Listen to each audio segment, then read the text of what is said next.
Ay, saya na namamadali na naman ako. Gamit ko pala itong aking kawali na maraming maluluto kasi namamadali tayo. Alam mo naman, late na naman akong mag-asikaso sa anak ko. Lagyan natin ng langgonisa. Lagyan natin ito ng mantika. Lulutuan ko ng hotdog. At ito ay itlog. Ayan. Nakakaloka. Namamadali tayo para mabaon nila to. Mabaon ng anak ko. Ang hirap namang, hindi ko naman matanggap yung papasok ng anak ko. Walang baon. Sige, kahit ano na lang. Basta may laman ng tiyan. Ang importante. Okay, pag-ipat natin yung langgonisa. Yan.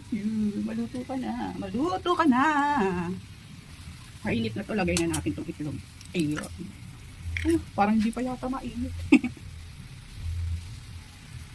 Lagyan natin ng asin. Konting asin. Hindi pa yata mainit. Kamadali. Sunday naman ngayon, hindi traffic. O, diba? Malapit na siya maluto. Maganda rin to, sabay-sabay na siya. Langgonisa na siya, may hotdog na siya. At may itlog pa. Luto na tong itlog, tanggalin na natin. Ito. Ay. Natalpet. Ayan, may naluto na ako.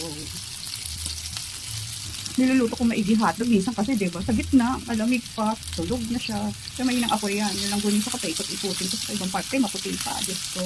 Pero, swabe na yan, pinakuluan ko na yan. Ayan, luto na. May baon na yung anak ko. Yummy na yan. Thank you for watching. Ang ganda na yan to. Ito. Kawaling to. Ang gondo. Menu sa trabaho. Lahat na andyan. Luto na ito. Thank you for watching. Yummy. O, diba? Maganda na yung may baon na yung anak ko. Hindi na ako mapapakali kasi may baon siya.